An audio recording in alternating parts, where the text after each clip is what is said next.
मुश्किल तो काफ़ी हुआ था कि क्योंकि इंग्लिश का कोई रिलेशन ही नहीं होता आरएएस की तैयारी से वैसे देखा जाए तो स्विच करना दोनों के बीच में ऐसे कि 10 दिन अब इसको पढ़ना है और फिर इसको पढ़ना है, तो ये वाली चीज़ काफ़ी डिफ़िकल्ट रही थी। क्योंकि बाई चांस ऐसे हो जाए कि वो लोग वीडियो देखें फिर कहेंगे तूने हमारा नाम नहीं लिया। अच्छा, आरएएस की तैयारी करने वाले बच्चे हैं, जी सर। क्या उनको प्लान बी रखना चाहिए? कल्याणी वेल्थ मैम के अलावा कुछ पढ़ा आपने या नहीं कंप्लीट सर, मटेरियल वही था? कंप्लीट मटेरियल उन्हीं का था। तो इस असिस्टेंट प्रोफेसर की भर्ती की मैं तैयारी मानूं ओवरऑल, तो आपने कितने समय की? मतलब इवैल्यूएशन हो जाता था कि पढ़ने के बाद में, क्योंकि ये ज़रूरी होता है कि आप टेस्ट वगैरह दें। अदरवाइज़ तैयारी का पता नहीं चलता ना कि सीधे एग्ज़ाम में जाके बैठना। तो 6-6 लाख देते हैं एग्ज़ाम तो, लेकिन वैकेंसी तो सिर्फ 1000 ही आती हैं, तो फिर बाकी 5 लाख 9,900 का क्या? 10वीं कक्षा के बाद जब आसपास के माहौल को देखा तो साइंस मैथ्स को चुनना स्वाभाविक सा लगा। आईआईटी की तैयारी शुरू की और 1 साल का ड्रॉप लेकर पूरा ध्यान इसी पर केंद्रित किया। लेकिन उसी दौर में हाथ में एक नॉवल आई और पढ़ते पढ़ते रुचि कुछ और ही दिशा में बढ़ने लगी। साइंस को अलविदा कहकर आर्ट्स को अपना लिया और प्रशासनिक सेवाओं की तैयारी शुरू कर दी। प्लान ए तो यही था, लेकिन साथ ही प्लान बी भी तैयार किया। उस दिशा में एक प्रयास था असिस्टेंट प्रोफेसर। असिस्टेंट प्रोफेसर 2023 भर्ती में परीक्षा दी और अंग्रेजी विषय में पूरे राज्य में 47वीं रैंक हासिल कर ली। आज हमारे साथ चर्चा के लिए उपस्थित है उन्नति जानू। हम इनसे जानेंगे आईआईटी छोड़ असिस्टेंट प्रोफेसर बनने तक के सफर की कहानी। तो आप हमारे साथ बने रहिए। नमस्कार, मैं Brijmohan Ramawat, talk with BMR में आपका स्वागत है।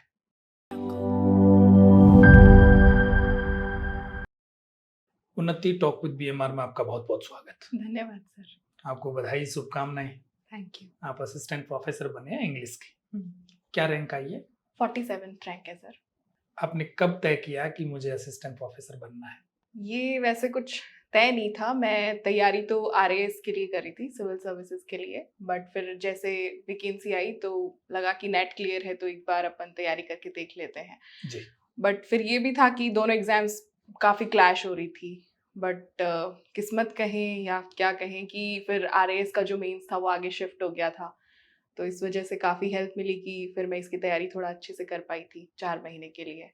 बट कहीं न कहीं ये डर भी था कि जो बाकी बच्चे हैं जो कि कंटिन्यूअसली आरएएस की ही कर रहे हैं, वो मुझसे 4 महीने आगे निकल जाएँगे, क्योंकि मुझे तो फिर जैसे 21 मई को इसका एग्ज़ाम था असिस्टेंट प्रोफेसर वाला, और उसका था 21 और 22 जुलाई को था जी। मेंस। तो उसमें सिर्फ मुझे फिर 2 महीने ही मिल रहे थे, तो काफ़ी डर भी लग रहा था, बट ऐसे था कि गैम्बल ही लिया था ये कि मतलब मेरी जो प्रॉपर तैयारी छोड़ के और फिर मैं इसमें एमटेक किया मैंने। सही रहा रिजल्ट कि उधर भी मेंस क्लियर हो गया और इधर भी अच्छी रैंक आ गई। तो इसको मैं ये मान लूं कि आपने प्लान बी तैयार किया? हाँ, एक तरह से देखें तो हाँ, असिस्टेंट प्रोफेसर प्लान बी था। आपकी एमए कब हुई? मेरी 2020 में हो गई थी। उसके बाद क्या किया आपने? फिर कोविड था तो घर चले गए, और फिर उसके बाद में वही इतनी पढ़ाई हो नहीं पाई थी घर पे। उस टाइम भी जैसे असिस्टेंट प्रोफेसर की आ रखी थी वैकेंसीज, तो ऐसे सेल्फ स्टडी से उस एग्जाम दिया था, बट 2021 का? Yes sir. बट वो क्लियर नहीं हुआ। बट उस सेल्फ स्टडी से फ़ायदा ये हुआ कि मेरा नेट क्लियर हो गया, तो 2022 में नेट क्लियर हो गया था मेरा। फिर उसके बाद में फिर से आरएएस की तैयारी पे ही फोकस किया मैंने, इसकी तरफ देखा भी नहीं वापस। फिर जैसे इसकी वैकेंसी आई तो फिर ऐसे लगा कि चलो कर लेते हैं, और जस्ट रैंडम था ऐसे कि इसकी करें या नहीं करें, तो एकदम ऐसे कुछ प्री प्लान्ड कुछ नहीं कि इतने महीने पढ़ेंगे या फिर ऐसे यहाँ कहाँ से कोर्स लेंगे, ये भी कुछ डिसाइड नहीं था, बस कि ठीक है चलो कर लेते हैं। कि काफ़ी मुश्किल तो काफ़ी हुआ था कि क्योंकि इंग्लिश का कोई रिलेशन ही नहीं होता आरएएस की तैयारी से वैसे देखा जाए तो स्विच करना दोनों के बीच में ऐसे कि 10 दिन अब इसको पढ़ना है और फिर इसको पढ़ना है, तो ये वाली चीज़ काफ़ी डिफ़िकल्ट रही थी, बट ओवरऑल मतलब मैनेज कर लिया था जैसे तैसे। दोनों को साथ पढ़ा या एक को छोड़ा? पहले 28 को होना था ना आरएएस मेंस का एग्जाम, जनवरी 28 को होना था, तो तब तक तो यही था कि हाँ उसी का पढ़ना है। पर फिर उसके बाद में 18 को वो शिफ्ट हो गया था एग्जाम, तो फिर ऐसे कि अभी मई में जैसे एग्जाम है तो 4 महीने फिर अपन इसको देते हैं। तो पहले उससे पहले भी मैंने फैब 15 और 20 फैब तक मैंने इसका सिलेबस कंप्लीट किया आरएएस मेंस का, कि एक बार इसको करके छोड़ देते हैं। फिर उसके बाद में मैंने इसका पढ़ना शुरू किया था, तो 4 महीने के लिए फिर मैंने इसकी तैयारी की थी। फिर वापस से जैसे कि मैंने 15 दिन का ब्रेक लिया था, फिर 1.5 महीने वापस मेंस की तैयारी की थी। तो इस असिस्टेंट प्रोफेसर की भर्ती की मैं तैयारी मानूं ओवरऑल, तो आपने कितने समय की? 10 महीने कह सकते हैं। पेपर थर्ड तो तैयार था आपका, हाँ, पेपर थर्ड तो साइड बाय साइड हाँ, हो हाँ। रहा था। सब्जेक्ट को केवल आपने 10 महीने दिए। हाँ, तो शिद्दत से यदि 12 महीने पढ़ा जाए हाँ। तो बड़ा काम नहीं है क्रैक नहीं, करना। बड़ा काम नहीं है। एकदम डुएबल है, एकदम मैनेजेबल है और कंसिस्टेंसी के साथ में अगर अपन कुछ भी काम करें तो मुझे नहीं लगता कि हम्म, कहीं भी मात खा सकते हैं। तो इसको शेड्यूल कैसे बनाया, कैसे पढ़ा इसको? जैसे मैं क्लासेस लेती थी कल्याणी वल्लभ मैम की, हम्म, तो उन्होंने वैसे नोट्स दे रखे थे, बट मेरा हमेशा से ये रहा है कि मैं हैंड रिटन नोट्स जो है वो ज़्यादा प्रेफर करती हूँ खुद अपने। बनाते हो? जी सर। तो जैसे कि मैं क्लासेस लेती थी हैंड रिटन, पहले सबसे सारी क्लासेस ली, फिर उनके बाद में उनका रिवीजन किया। तो रिवीजन जो है वो 3 to 4 टाइम्स मैंने किया था, क्योंकि मेरे पास इतना ही जो था टाइम था। मतलब ऐसे है कि लोड नहीं लिया कि अपन को ये क्रैक ही करना है, since it was my plan B. तो फिर इसलिए मैं थोड़ा मतलब चिल मूड में थी, इसलिए तो वो होता गया कि इतना मैंने ज़्यादा स्ट्रेस नहीं आने दिया। हम्म, बस ऐसे था कि हाँ, कि होगा तो अच्छा है, नहीं होगा तो कोई बात नहीं। कल्याणी वेल्थ मैम के अलावा कुछ पढ़ा आपने या नहीं सर, कंप्लीट मटेरियल वही था? कंप्लीट मटेरियल उन्हीं का था। नोट्स खुद उन्हीं से बनाए? हाँ, नोट्स वो जैसे-जैसे रिसाइट करती थी मैम, वैसे-वैसे नोट्स बनाती थी मैं। इसके अलावा कोई सोर्स काम में नहीं लिया आपने? नहीं सर, इंग्लिश के लिए तो नहीं। बाकी जैसे जो हमें बुक्स रिकमेंड करते हैं, पीटर बैरी की हो गई जैसे, और कल्चरल थ्योरीज़ और स्टडीज़ के लिए अलग से बुक्स आती हैं, तो वो ज़रूर मैंने उनकी हेल्प ली थी। बाकी वो और रेफर किसी मैम ने की या किसी और ने किया? नहीं, वो तो हमारे जैसे नेट के सिलेबस में ही रेफ़र होती हैं। अच्छा। हाँ, और मतलब इन जनरल भी सब लोग मतलब उन्हीं की हेल्प लेते हैं, जैसे कल्चरल स्टडीज़ वगैरह के अंदर। पेपर थर्ड तो मोटा मोटी तैयार था, फिर जी भी सर। मेरा सवाल ये है कि आपने उसके लिए भी कोई स्पेशल दोबारा तैयारी की या उसको ही पढ़ते रहे? नहीं, नहीं, वो तो जो मैंने कोचिंग ले रखी थी उसी से सफिशिएंट था वो। नंबर कितने बन रहे हैं इसमें, पेपर थर्ड में? पेपर थर्ड में मेरे 20/80, सब्जेक्ट में? सब्जेक्ट में 86 मार्क्स हैं। अच्छा, इंटरव्यू में कितने बन रहे हैं? इंटरव्यू के तो सर अभी मार्क्स बताए नहीं है नहीं, जैसे। एक आइडिया हो जाता है। आइडिया तो मेरे ख्याल से मेरे को 8 या 9 मार्क्स ही मिले हैं। अच्छा, कम दिए नंबर तो? वेल मेरी मेंटल स्टेट देखते हुए तो मुझे सही लग रहे हैं, क्योंकि जस्ट इंटरव्यू से 3 दिन पहले मेरे दादाजी एक्सपायर हो गए थे, ओ, इसलिए। आप तो देने गए, ये भी बड़ी बात। हाँ, तो उस टाइम काफ़ी मतलब वैसे लो फेज़ था, बट ठीक है। बोर्ड किसका था? बोर्ड मेरे संगीता आर्य मैम का था। बोर्ड अच्छा था? हाँ, बोर्ड अच्छा था, and considering my mental state उन्होंने मतलब काफ़ी ठीक है, पास कर दिया वो भी बहुत बड़ी बात है। हम्म, बट सिंस रिटन में मार्क्स अच्छे थे तो वैसे रैंक में और वैसे हेल्प मिल गई। पूछा क्या था मैम ने? जीके में तो इतना ज़्यादा कुछ नहीं पूछा, उन्होंने शुरू तो यही किया था कि जैसे झुंझुनू में काफ़ी बिज़नेस पर्सन्स हैं, तो बताओ कि मेजर बिज़नेस पर्सन्स के नाम बताओ, तो फिर मैंने कुछ नाम बताए थे उनको। फिर उसके बाद में सिंस मैम का भी शायद लिटरेचर में ही इंटरेस्ट है, तो फिर वो डायरेक्ट लिटरेचर के ही क्वेश्चंस पूछने लग गई थी। तो उन्होंने एमिली डिकिंसन से शुरू किया था कि do you know about her, और फिर उसके बाद में फिर मैम जो है एक्सपर्ट्स पे शिफ्ट कर दिया था मैम ने। मैम ने खुद ने ज़्यादा क्वेश्चंस नहीं किए। एक्सपर्ट ने क्या पूछे? एकदम जैसे ग्रुप डिस्कशन होता है, बिल्कुल वो लोग इतना ऐसे होमली फील करवाते हैं कि जैसे एक्सपर्ट्स ने मुझसे पूछे थे कि लेटेस्ट आपने नोवेल कौन सा पढ़ा है, इस तरह के। फिर जैसे मैं जिस तरह के आंसर्स दे रही थी उन्हीं से फिर वो रिलेट करते हुए फॉलो अप सवाल आ रहे फॉलो अप क्वेश्चंस कर रहे थे। थे। तो जैसे कि उन्होंने मुझसे अपने फ्रेगमेंटिज्म वगैरह और कि और भी चीज़ें, मेटाफिक्शन वगैरह इनके बारे में पूछा था, और सलमान रश्दी के कुछ वर्क्स पूछे थे। आप इसको आउट ऑफ सिलेबस मानोगे या सिलेबस का पार्ट मानोगे? नहीं सर, पूरा ऑन पॉइंट सिलेबस पे ही था जो उन्होंने बाहर पूछा। नहीं था? बाहर नहीं था। कुछ सिचुएशनल सवाल भी पूछे उन्होंने? सिचुएशनल क्वेश्चंस तो नहीं थे। बोर्ड वर्क करवाया? हाँ, बोर्ड वर्क करवाया था। वो भी ऐसे था कि जो आप प्रिपेयर करके आए वही आप अच्छा, खुद का ही टॉपिक दे दिया जी आपको? सर। तो उसी पे फिर मैंने बोर्ड वर्क किया, और फिर उसके बाद में उन्होंने कहा कि अब आप जा सकते हैं। कितनी देर चला था इंटरव्यू? मेरा 25 से 30 मिनट्स के बीच में कहीं था। इंटरव्यू तो अच्छा चला? हाँ। सॉरी बोला आपने? सॉरी आई गेस 3-4 क्वेश्चंस में मैंने बोला था, जितना हम्म, मुझे ध्यान आ रहा है। 3-4 क्वेश्चंस में तो बोला था।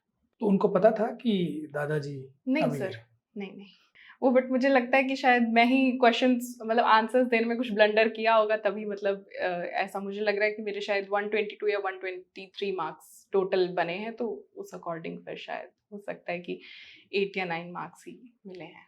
ये लाइफ का पहला इंटरव्यू था या इससे पहले भी दिया है आपने? पहला ही था सर। तो ये भी एक कारण हो सकता हाँ। है। आपने मॉक दिए? मॉक भी एक ही दिया था मैंने, वो भी ऑनलाइन दिया था, वैसे इन हम्म, पर्सन नहीं दिया तो था। प्रैक्टिस हुई नहीं थी, हाँ, प्रैक्टिस नहीं थी। तो इसके कारण भी ये हो सकता है कि नंबर कम हो। तो हाँ 2-3 रीजंस रहे हैं साथ जी। में। आपने टेस्ट सीरीज ली थी? हाँ, टेस्ट सीरीज मैंने ज्वाइन की हुई थी, डॉक्टर SK शर्मा की है, लिंगुआ फ्रैंका से। मैंने वो ऑनलाइन टेस्ट वगैरह में दी थी उस पे। हम्म, तो उनकी भी जैसे काफ़ी हेल्प मिली थी कि मतलब इवैल्यूएशन हो जाता था कि पढ़ने के बाद में, क्योंकि ये ज़रूरी होता है कि आप टेस्ट वगैरह दें। अदरवाइज़ तैयारी का पता नहीं चलता ना, कि सीधे एग्ज़ाम में जाके बैठना। तो वो वाली चीज़ मैंने की थी। और बाकी मैंने प्रीवियस ईयर क्वेश्चंस भी काफ़ी, जैसे ज़्यादा तो थे नहीं, बट 3-4 क्वेश्चन 3-4 पेपर्स जो थे वो मैंने सॉल्व किए थे। स्कूलिंग कहाँ हुई है आपकी? स्कूलिंग, कॉलेज सारा मेरा झुंझुनू से ही हुआ है। अच्छा, कंप्लीट झुंझुनू से? हाँ, मास्टर्स बस मैंने यहाँ RU डिपार्टमेंट से की है। जयपुर से? जी सर। 10वीं में स्कोर क्या था आपका? मेरे 9.6 CGPA थे। अच्छे नंबर थे। हाँ, फिर बट सब्जेक्ट क्या लिया? सब्जेक्ट PCM लिया था 12th में तो। बट आई डोंट थिंक मेरा इंटरेस्ट था उसमें, बट उस टाइम चल भी तो रहा था ना कि या तो बायो लो या फिर मैथ्स लो, तो फिर थोड़ा इंटरेस्ट मैथ्स की तरफ था, तो फिर मैथ्स ली।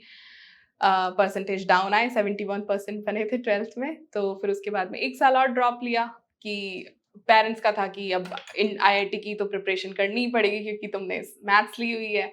तो फिर 1 साल ड्रॉप लिया था। फिर उसके बाद में फिर मैंने कहा कि देखो मेरे बस का नहीं है साइंस फील्ड, मुझे आर्ट्स में ज़्यादा इंटरेस्ट है और सिविल सर्विसेज करना चाहती हूँ। तो फिर मैंने फिर आर्ट्स में तो ये एडमिशन लिया। PCM का डिसीजन किसका था, आपका, पेरेंट्स का, या साथ वाले बच्चे जो ले रहे थे तो वो उनके देखा देखी ले लिया? हाँ, साथ वाले बच्चों का भी था क्योंकि मेरे सारे फ्रेंड्स उस तरफ जा रहे थे, तो वो वाली हम्म, चीज़ भी थी। फिर कुछ मेरा फिजिक्स केमिस्ट्री मुझे अच्छा लगता था, तो इसलिए भी मैंने लिया था कि अपन उसमें कुछ कर लेंगे, बट मैथ्स मेरा स्ट्रॉन्ग फॉर्टे नहीं था। तो आपके साथ वाले बच्चों का IIT में हुआ? मेरे साथ वाले बच्चों का नहीं, फिर हम्म, वो सब भी BSc ही की उन्होंने भी। और अभी काफ़ी लोग फिर से वही की ना, बाद में कुछ तो ऐसे थे जो आर्ट्स में शिफ्ट हो गए थे कि ऑनर्स उन्होंने आर्ट्स वाले सब्जेक्ट्स में से की थी, और कुछ जो फ्रेंड्स थे उन्होंने, उनके पास बायो थी, तो वो लोग सारे डॉक्टर और कुछ कुछ बन चुके हैं अभी तक। हम्म। तो ऐसे सब लोग अच्छा ही कर रहे हैं लाइफ में। आपने फिर सब्जेक्ट क्या लिया ग्रेजुएशन में? ग्रेजुएशन में मेरे इकोनॉमिक्स, ज्योग्राफी और इंग्लिश। फिर इंग्लिश को कंटिन्यू कर लिया? फिर इंग्लिश को कंटिन्यू कर लिया। हम्म, पता चला कि फिक्शन की तरफ झुकाव ज़्यादा है, तो ऐसा सोच के। लिटरेचर में रुचि कब जागृत हुई आपकी?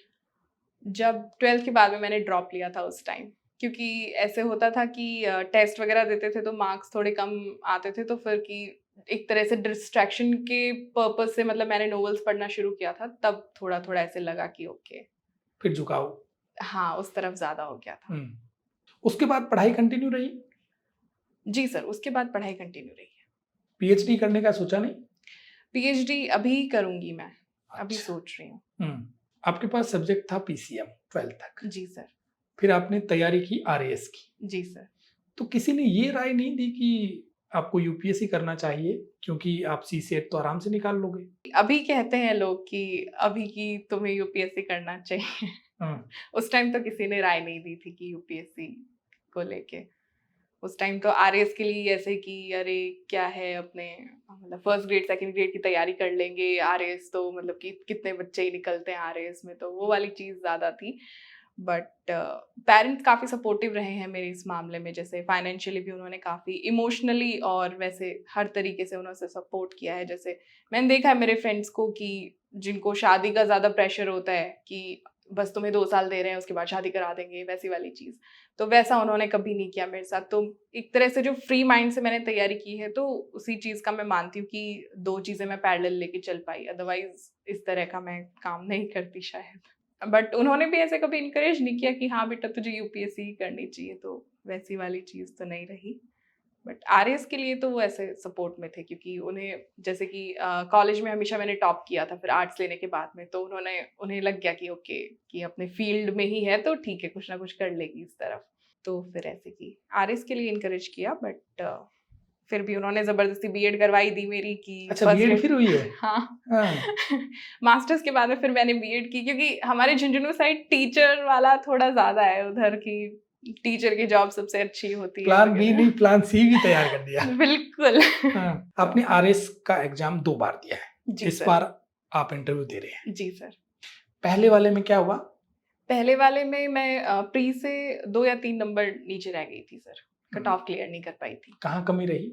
तैयारी में ही कमी रही, उस टाइम भी साइमल्टेनियसली 2 चीज़ें साथ में लेके चल रही थी, उस टाइम भी प्रोफ़ेसर और ये दोनों चीज़ें ही साथ में थी। दोनों में नहीं हुआ? दोनों में ही नहीं हुआ था उस टाइम। हाँ।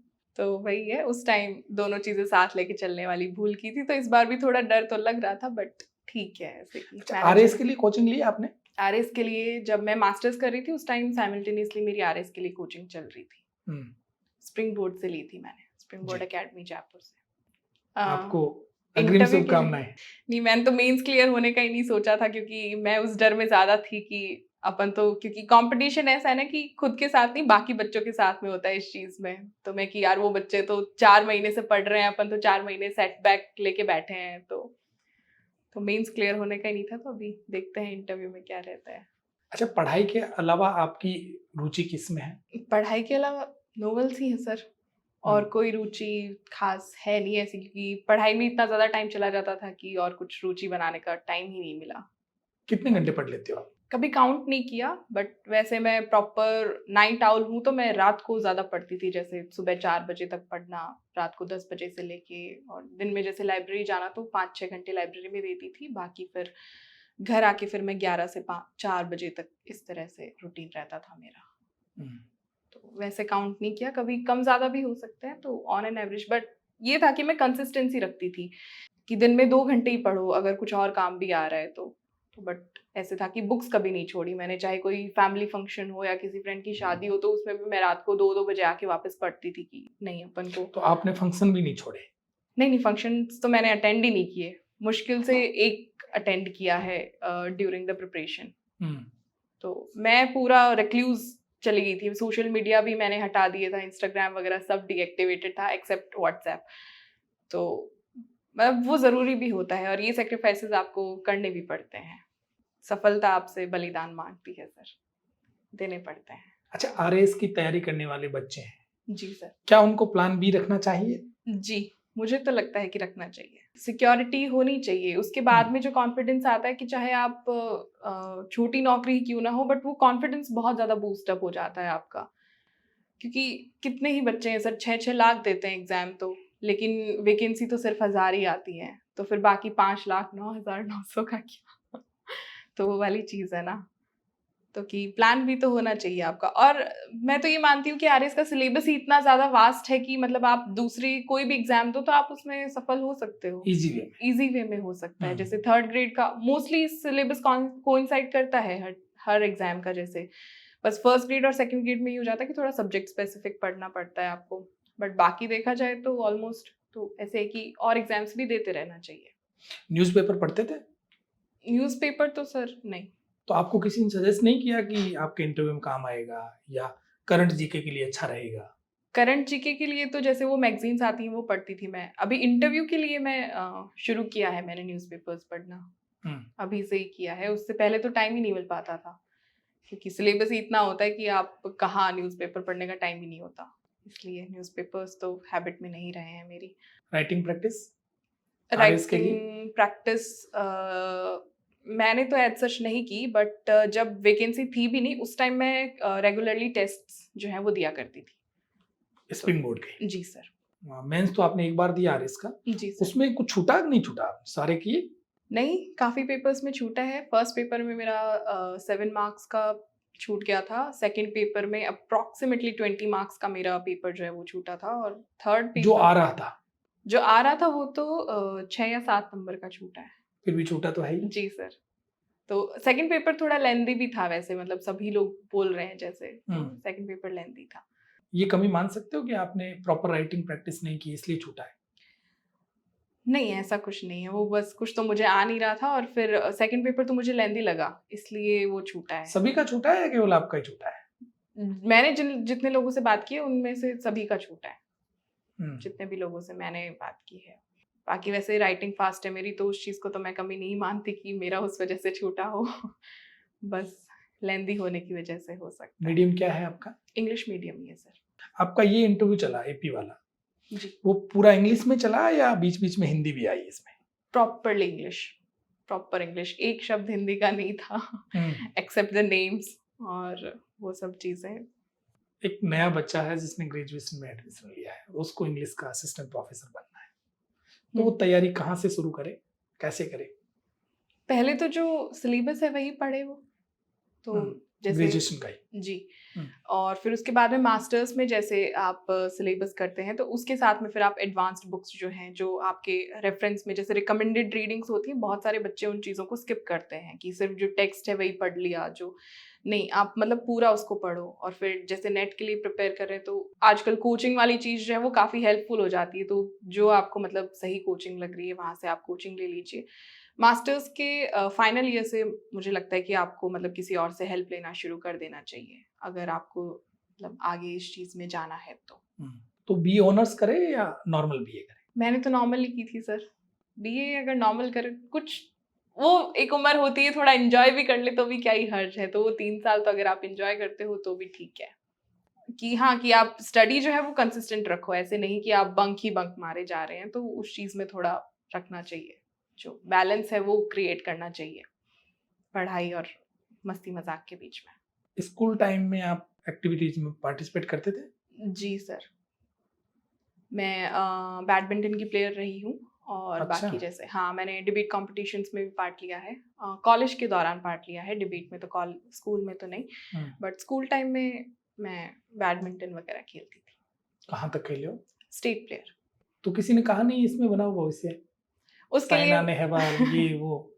उसके लिए पेरेंट्स ने इजाजत नहीं दी सर। आपकी हाइट अच्छी है। हाँ, हाँ। बट नहीं, वो उतना वो है ना कि इंफ्रास्ट्रक्चर भी नहीं होता। और फिर उस टाइम पेरेंट्स की थोड़ा ज्यादा रहता है कि भाई बच्चा पढ़ाई कर ले इस चीज में, क्योंकि उतना सक्सेस का स्कोप कम रहता है ना। तो रेशियो भी कम है। जी, हम्म। तो ऐसा सोच के फिर आगे कंटिन्यू नहीं किया।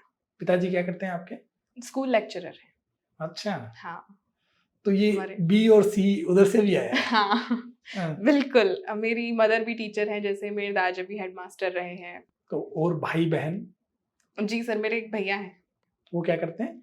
वो अभी तो ट्रेडिंग कर रहे हैं, स्टॉक मार्केटिंग वगैरह में उनका इंटरेस्ट है। वो तो साइड में है, जी, उनका गवर्नमेंट जॉब में उनका रुचि नहीं? गवर्नमेंट, उनका हमेशा से यही रहा है कि मुझे नौकर नहीं बनना किसी का, सरकार का भी नहीं।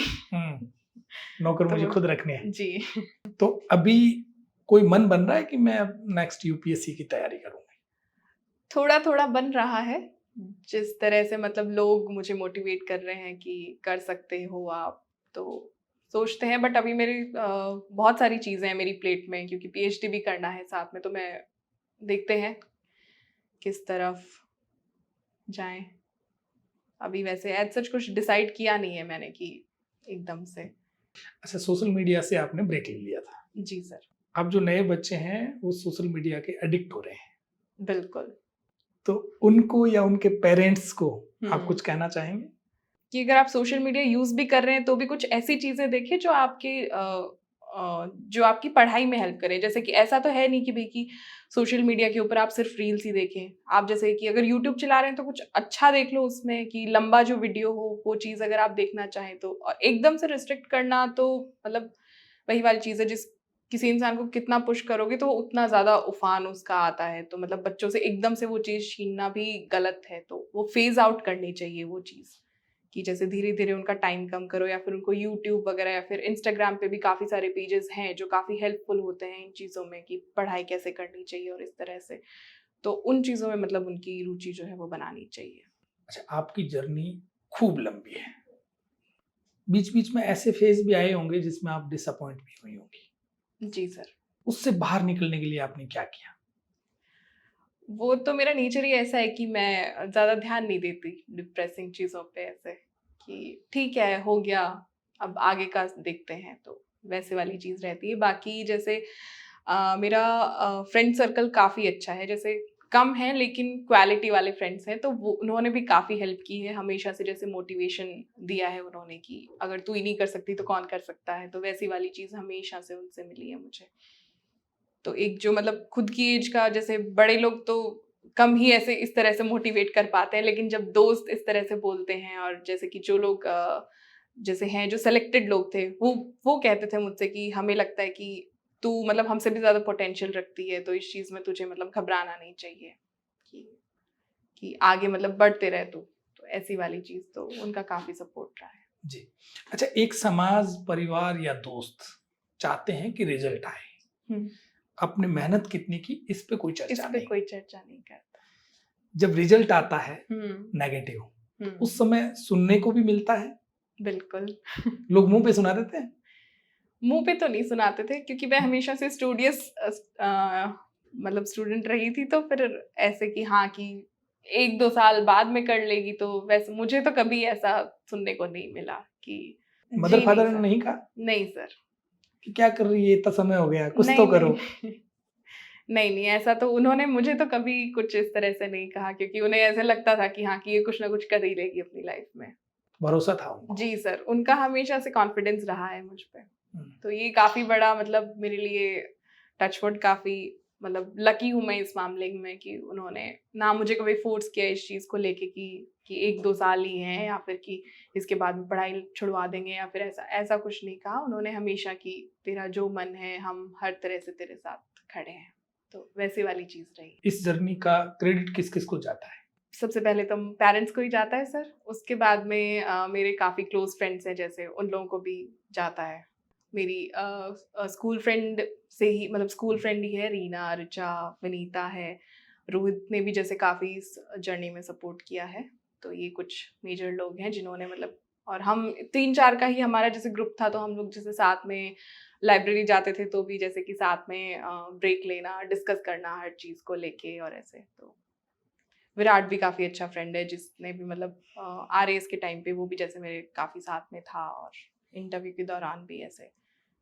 तो जैसे आरएएस वाली जर्नी में प्रहलाद जी भी हैं, क्योंकि बाई चांस ऐसे हो जाए कि वो लोग वीडियो देखें फिर कहेंगे तूने हमारा नाम नहीं लिया। नहीं, तो और भी है ले लो काफ़ी। कोई। और तो जैसे महिपाल भी है। हाँ, तो ऐसे खूब अभी सारे तो दोस्तों का साथ रहा है। जी सर, क्योंकि हम्म, क्योंकि यहाँ पेरेंट्स तो रह नहीं पाते हैं, तो उनसे तो सिर्फ 5-10 मिनट ही बात हो पाती है, तो वो लोग कितना ही मोटिवेट कर देंगे उतने टाइम में। हम्म, बट ये लोग जैसे 24/7 साथ में रहते थे, तो इन लोगों का ऐसे कांस्टेंट सपोर्ट रहता था कि अगर जैसे होता ना कि इंसान अपने पढ़ाई वाले फेज में चला जाता है, तो वो किसी से बात करना बंद कर देता है, तो उस टाइम भी वो लोग ऐसे बुरा नहीं मानते थे कि चलो ठीक है कि ये अपने उस फेज में है, तो इसको ज़्यादा परेशान नहीं करना है। कि अगर मुझे किसी चीज़ की हेल्प चाहिए होती थी, तो वो लोग मतलब बेझिझक करते थे, आगे से पूछते थे कि अच्छा कुछ चाहिए तो बता देना। तो ऐसे वाली चीज़ हमेशा से रही है। दोस्तों को भरोसा था आप पर। जी सर, उनको तो मतलब ब्लाइंड फेथ था, मतलब जितना मुझे भी नहीं था उससे ज़्यादा, मतलब वो लोग ऐसे रहते थे कि अरे कि मतलब वो all the time constant support जिसे कहते हैं, तो वो चीज़ होनी चाहिए सर। मैंने तो इस लाइफ में जैसे पहले मैंने दिया था, तो उस टाइम मेरे थे नहीं इतने, ये अभी जयपुर में आके मतलब इन लोगों का सपोर्ट ज़्यादा हुआ है। तो उस टाइम ये चीज़ मैंने फ़ील की थी कि उस चीज़ से मैं जल्दी उभर सकती थी। जैसे कि मुझे टाइम लगा था फिर तैयारी वापस रिज़्यूम करने में, क्योंकि 2 सेटबैक मिल गए थे कि दोनों में मतलब मैं पास नहीं कर पाई थी। बट उसके बाद में यहाँ आके जैसे तो वो फिर से वो कॉन्फिडेंस जगाना कि यू कैन डू दिस, तो वो वाली चीज़ इन्हीं लोगों ने वापस से जगाई है। हम्म। तो ऐसा अच्छा, है। आपकी पढ़ाई 2 शहरों में हुई है। जी। झुंझुनू को छोटा शहर या हुँ। बड़ा गाँव कह सकते हैं, हाँ। और जयपुर एक प्रॉपर शहर है। जी। तो इन पढ़ाई में, माहौल में, चीज़ों में आपको लगता है कि जयपुर आने के बाद आपको बजाय झुंझुनू के ज़्यादा फ़ायदा हुआ है? जी सर, बिल्कुल। यहाँ का जो एनवायरनमेंट है वो आप कॉन्स्टेंटली जैसे कि पढ़ाई वाले लोगों के बीच में रहते हैं। जैसे वहाँ पे तो घर पे तो कंफर्ट ज़ोन होता है, तो आप मतलब कॉन्फिडेंस आपका अलग ही लेवल पे होता है कि यहाँ पे तो अपन कुछ भी कर सकते हैं। लेकिन यहाँ आके जैसे पहले मेरा कॉन्फिडेंस इतना डिप हुआ कि इतनी भीड़, यहाँ पे तो अपन कहाँ ही स्टैंड कर पाएँगे, तो वो वाली चीज़ जैसे आई। तो फिर उसके बाद में धीरे-धीरे जो कॉन्फिडेंस डेवलप हुआ, तो वो चीज़ मतलब बहुत ज़्यादा ऐसे मायने रखती है कि ये लाइफ में भी मतलब होना चाहिए कि आपका जो बड़े शहर को आप मतलब किस तरह से हैंडल कर सकते हैं, और the level of intellect that you get कि यहाँ पे इतनी तरह की तैयारी करते हैं लोग, इतनी तरह के लोगों से मिलते हैं आप, अलग-अलग जगह से आए हुए लोगों से, उनके कल्चर से आप जैसे रूबरू होते हैं। तो वो वाली चीज़ से जो आपका कॉन्फिडेंस बिल्ड होता है, वो एक अलग ही तरह का होता है, जो आप एक अपने घर पे रह के वो नहीं मतलब आप ला सकते हैं। तो बच्चों को बाहर निकलना चाहिए। बिल्कुल, मैं तो मानती हूँ कि या तो उनको स्कूल के बाद में या फिर कॉलेज के बाद में बच्चों को बाहर निकलना चाहिए। वो बहुत ज़रूरी है। कॉन्फिडेंस में भी बड़ा फर्क आता है। जी सर, बिल्कुल। हम्म, कॉन्फिडेंस में तो नेक्स्ट लेवल फ़र्क पड़ता है कि फिर आप मतलब जैसे लोगों से इंटरैक्ट किस तरह से कर रहे हैं और कि किस तरह के हाव-भाव, इमोशनल इंटेलिजेंस आती है एक तो कि अच्छा कि इसके इस तरह के हाव-भाव हैं तो अपन मतलब यहाँ पे रुक जाते हैं। वरना घर के लोग तो आप मतलब इस तरह का इंटरैक्शन होता ही नहीं आपका कि हाँ, कि जैसे हैं वैसे ही हैं। बट एक अलग समझ जो है वो डेवलप होती है जब आप बाहर निकलते हैं। अच्छा, आजकल तो फिर भी ठीक है, फिर भी राजस्थान में ये देखा जाता है कि पेरेंट्स लड़की और लड़के के पालने में, उनकी पढ़ाई में थोड़ा सा अंतर करते हैं। जी। आप इस पर कुछ कहना चाहेंगे? जी मैं यही कहना चाहूँगी कि जो ग्रोथ का स्कोप आप लड़कों को देते हैं, वही ग्रोथ का स्कोप आप लड़कियों को दें। उन पे अननेसेसरी प्रेशर ना डालें कि अगर आप पढ़ाई नहीं करेंगे तो आपकी शादी करवा देंगे। जो आप मतलब लड़कों को छूट देते हैं कि हाँ, कि उनको फाइनेंशियली भी आप मतलब सपोर्ट करते रहते हैं, लेकिन लड़कियों को एक तरह से वो दबाव रहता है सर उस पे हमेशा से कि अगर हमने नहीं किया तो फिर हमारी शादी हो जाएगी। अगर हम इसमें फ़ेल हो गए तो वो उस फ़ेलियर के डर से वो बेचारी खुल के पढ़ भी नहीं पाती हैं और वो जो चीज़ एक्सप्लोर करना चाहती हैं वो कर भी नहीं पाती हैं।